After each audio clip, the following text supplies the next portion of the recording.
तो दोस्तों आज हम फिर से आपके लिए लेकर आए हैं देश दुनिया की सभी ताजा बड़ी खबरें। फटाफट एक एक कर विस्तार से आज आपको बताएंगे, तो वीडियो को अंत तक जरूर देखें। दोस्तों वीडियो बनाने में हमें काफी मेहनत लगी है, तो वीडियो को दिल से लाइक कर दें। दोस्तों पहली खबर में आपको बता दें कि मथुरा में शाही ईदगाह मस्जिद तोड़ने की यूपी पुलिस ने संघियों को नहीं दी अनुमति, तो संघियों ने मध्य प्रदेश की एक चर्च को तोड़ा, बड़ा तनाव।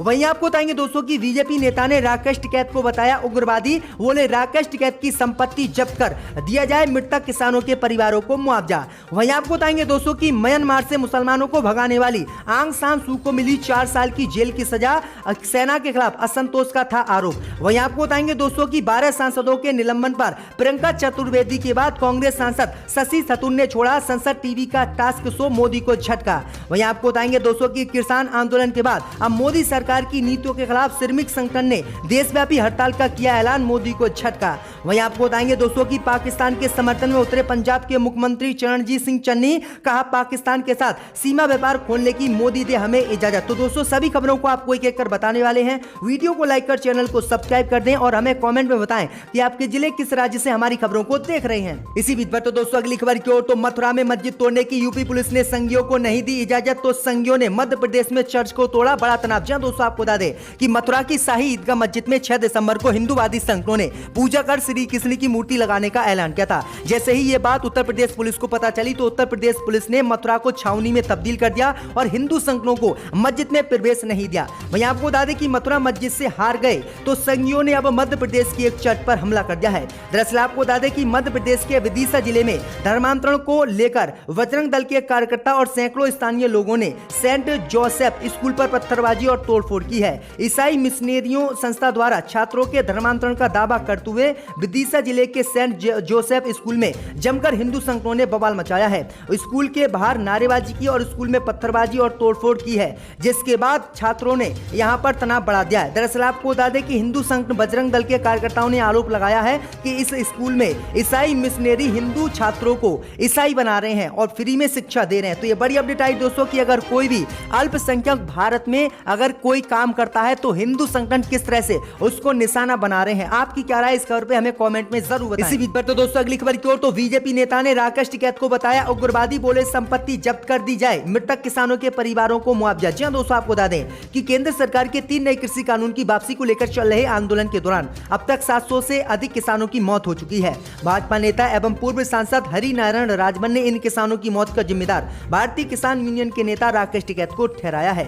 साथ ही टिकैत के खिलाफ मामला दर्ज कर उनकी संपत्ति जब्त करने की मांग की है और कहा कि राकेश टिकैत की संपत्ति जब्त करके जो किसान आंदोलन में किसानों की मौतें हुई हैं उनके परिवारों को मुआवजा दिया जाए। लेकिन भाजपा सांसद ने यह नहीं कहा कि जिन किसानों के परिवारों की अब तक इसमें मृत्यु हुई है उनके परिवारों को मुआवजा सरकार दे। तो किस तरह से विवादित बयान राकेश टिकैत को लेकर बीजेपी की नेता दे रहे हैं। इसी बीच पर तो दोस्तों अगली खबर की ओर, तो मुसलमानों को म्यांमार से निकालने वाली आंग सान सू को मिली 4 साल की जेल की सजा, सेना के खिलाफ असंतोष का था आरोप। जहां दोस्तों आपको बता दें कि म्यांमार से मुसलमानों को पीट कर मारकर बाहर निकालने वाली म्यांमार की पूर्व वास्तविक नेता आंग सान सू को 4 साल की जेल की सजा सुनाई गई है।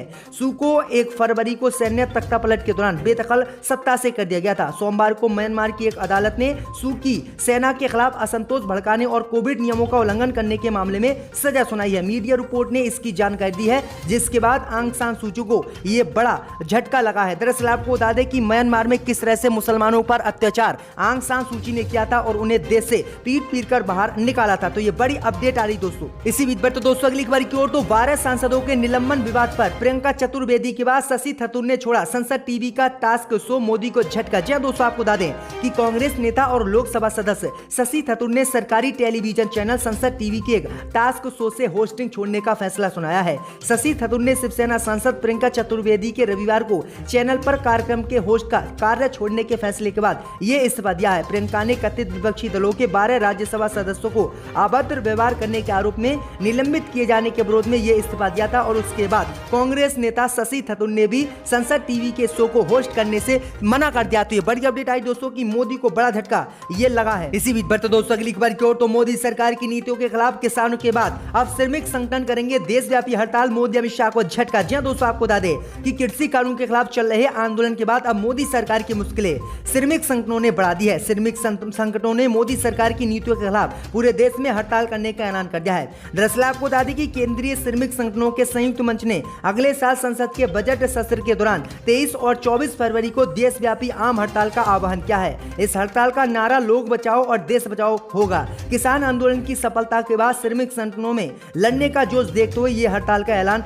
किया गया है। वही आपको बता दें कि एक संयुक्त बयान के अनुसार केंद्रीय श्रमिक संगठनों और स्वतंत्र क्षेत्रीय अखिल भारतीय महासंघों तथा संघों के संयुक्त मंच की 3 दिसंबर 2021 को दिल्ली में बैठक हुई और संसद के बजट सत्र के दौरान 23 से 24 फरवरी 2021 को देशव्यापी 2 दिन की आम हड़ताल की तारीख को अंतिम रूप दिया गया है। ये कदम केंद्र की भाजपा सरकार की जन विरोधी, मजदूर विरोधी और राष्ट्र विरोधी विनाशकारी नीतियों के खिलाफ 11 नवंबर 2021 को नई दिल्ली में आयोजित राष्ट्रीय श्रमिक सम्मेलन में की गई घोषणा के अनुरूप है, जिसके बाद मोदी सरकार की मुश्किलें बढ़ गई हैं। एक तरफ बैंक कर्मी मोदी सरकार के खिलाफ हड़ताल दे रहे हैं, दूसरी तरफ किसान। अब श्रमिक संगठनों ने भी मोदी सरकार के खिलाफ विरोध का ऐलान कर दिया, जिसके बाद भाजपा की मुश्किलें बढ़ गई हैं।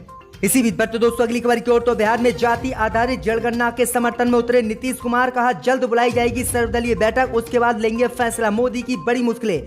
जब दोस्तों आपको बता दें कि बिहार में जाति आधारित जनगणना को लेकर काफी समय से राजनीतिक दल मोदी सरकार से मांग कर रहे हैं, लेकिन मोदी सरकार ने बिहार में जाति आधारित जनगणना कराने से साफ इनकार कर दिया। अब इसी को लेकर नीतीश कुमार ने मोदी सरकार के खिलाफ ही मोर्चा खोल दिया है। दरअसल आपको बता दें कि बिहार के मुख्यमंत्री नीतीश कुमार ने बिहार में जाति आधारित जनगणना बेहतर तरीके से करने की मांग की है। उन्होंने कहा कि जल्दी हम सर्वदलीय बैठक बुलाएंगे और सर्वदलीय बैठक में हम ये फैसला लेंगे, क्योंकि आपको बता दें कि बिहार में सभी राजनीतिक दल जाति आधारित जनगणना कराना चाहते हैं। नीतीश कुमार भी इसके समर्थन में है, लेकिन मोदी सरकार के समर्थन में नीतीश कुमार ने 20 दिनों प्रधानमंत्री मोदी से दिल्ली में मुलाकात की थी और कहा था कि आप जाति आधारित जनगणना बिहार में कराएं, लेकिन प्रधानमंत्री मोदी ने जाति आधारित जनगणना कराने से साफ इनकार कर दिया था, जिसके बाद अब नीतीश कुमार भी मोदी के खिलाफ हो गए हैं। तो दोस्तों अगली खबर की ओर तो उत्तर प्रदेश के गाजियाबाद में गौरक्षकों की महापंचायत गौ हत्यारों के खिलाफ एनएसए योगी से लगाने की है मांग। जब दोस्तों आपको बता दें कि उत्तर प्रदेश के गाजियाबाद जिले में गौरक्षा के नाम पर गठित हुए एक संगठन की महापंचायत हुई है, जहां हिंदू देवियों ने गौ हत्यारों के खिलाफ राष्ट्रीय सुरक्षा अधिनियम एनएसए के तहत कार्रवाई करने की योगी से मांग की है। महापंचायतों में पंचों ने भी कहा है कि गौ तस्करों की गिरफ्तारी के बाद निलंबित किए गए एसएचओ की बहाली भी हो। समाजवादी पार्टी के धौलाना विधायक असलम चौधरी के विरुद्ध कथित रूप से धमकी देने के आरोप में की गई कार्रवाई का भी महापंचायत में विरोध किया गया है। तो ये बड़ी अपडेट आई दोस्तों की किस तरह से गौरक्षा के नाम पर पहले ही उत्तर प्रदेश में कई मुसलमानों को अवैध तरीके से फंसाया गया था, लेकिन अब फिर से गौरक्षा का मामला यूपी चुनाव से पहले ही उठने लगा है। आपकी क्या राय हमें कमेंट में इस खबर पर जरूर बताएं। तो दोस्तों अगली खबर की ओर तो पाकिस्तान के समर्थन में उतरे पंजाब के मुख्यमंत्री, कहा पाकिस्तान के साथ सीमा व्यापार खोलें प्रधानमंत्री मोदी। दोस्तों आपको बता दें कि पंजाब के मुख्यमंत्री चरणजीत सिंह चन्नी ने राज्य की अर्थव्यवस्था को बढ़ावा देने के लिए सोमवार को घोषणा करते हुए कहा है कि वह जल्दी केंद्र को पत्र लिखकर पाकिस्तान के साथ व्यापार शुरू करने की अपील करेंगे। चन्नी ने कहा है कि वह इसके लिए केंद्रीय गृह मंत्री अमित शाह से मिलने का समय भी मांगेंगे। यहां पंजाब इंटरनेशनल ट्रेड एक्सपो के 15वें एडिशन के दौरान अपने संबोधन में उन्होंने कहा कि यदि व्यापार समुद्री की मार्ग से किया जा सकता है तो भूमि मार्ग से इसकी अनुमति क्यों नहीं, क्योंकि इससे आर्थिक समृद्धि के अपार अवसर पैदा होंगे। उन्होंने कहा कि प्रधानमंत्री मोदी तत्काल पंजाब के लिए पाकिस्तान की सीमा व्यापार खोले और इससे जो है पाकिस्तान सहित पंजाब का भला होगा। तो देखते हैं कि प्रधानमंत्री मोदी पंजाब के मुख्यमंत्री की बात मानते हैं या फिर नहीं। इसी बीच पर तो दोस्तों अगली खबर की ओर तो सुप्रीम कोर्ट ने राज्य को कोविड मुआवजे को लेकर लगाई फटकार, कहा दिस इज रिडिकुलस। ये दोस्तों आपको बता दें कि सुप्रीम कोर्ट ने सोमवार को राज्य सरकारों को कोविड के कारण हुई मौतों के लिए मुआवजे के भुगतान में देरी के लिए फटकार लगाई है। अदालत ने महाराष्ट्र, पश्चिम बंगाल और राजस्थान की सरकारों को फटकार लगाई है। सुप्रीम कोर्ट ने अक्टूबर में विभिन्न परोपकारी योजनाओं के तहत केंद्र और राज्य द्वारा भुगतान की गई राशि से अधिक भुगतान करने के लिए कोविड-19 से मरने वाले लोगों परिजनों को 50,000 रुपए का मुआवजा मंजूरी दी थी। अदालत ने इन राज्य सरकारों को मुआवजा योजना के बारे में व्यापक प्रचार सुनिश्चित करने को निर्देश भी दिए थे ताकि लोगों को लाभ हो सके, लेकिन अभी तक कई राज्य सरकारों ने कोविड-19 से जो लोगों की मौतें हुई हैं उसमें मुआवजा नहीं दिया है और इसी को लेकर पहले केंद्र की मोदी सरकार को कोर्ट ने फटकार लगाई और अब राज्य सरकारों को फटकार लगाई। अब देखते हैं कि कितने कितने रुपए का मुआवजा राज्य सरकारें देती हैं। इसी बीच पर तो दोस्तों अगली खबर की ओर तो नास्तिक बनाने के लिए शी जिनपिंग ने किया बड़ा ऐलान, 20 करोड़ लोगों को छीना जाएगा धर्म। जी दोस्तों आपको बता दें कि चीन के राष्ट्रपति शी जिनपिंग ने राष्ट्रीय सुरक्षा के नाम पर धार्मिक गतिविधियों पर सख्ती बढ़ाने का ऐलान चीन में कर दिया है। जिनपिंग ने सभी धर्मों को चीनी संस्कृति में बदलने की मुहिम छेड़ दी है ताकि वो चीन की सत्ताधारी कम्युनिस्ट पार्टी ऑफ चाइना के अंदर रहकर काम करे, जिसकी विचारधारा पूरी तरह से नास्तिक है। आपको बता दें कि जिनपिंग पहले से ही खुद को एक तरह से पूरी जिंदगी के लिए सत्ता पर काबिज कर चुके हैं और अब जब दुनिया भर में उन पर दूसरे धर्म के लोगों को कुचलने के आरोप लग रहे हैं, तब उन्होंने उससे सत्ताधारी पार्टी के कंट्रोल में लाने का काम शुरू कर दिया। इससे पहले भी चीन में कई मस्जिदों को तोड़ा गया था और मुसलमानों को अवैध रूप से डिटेंशन सेंटर में रखा गया था, लेकिन अब सिर्फ मुसलमानों को ही नहीं बल्कि अन्य धर्मों के लोग को भी शी जिनपिंग नास्तिक चीन में बनाएंगे। इसी ऐवान में टेबल पर पैसे डाले गए थे। अब कौन उस वक्त यहाँ बैठा था वो अक्लमंद जानते हैं, मगर मैं दोहराना नहीं चाहता। मैंने ये भी देखा था 2006 में कि एक एमपी ने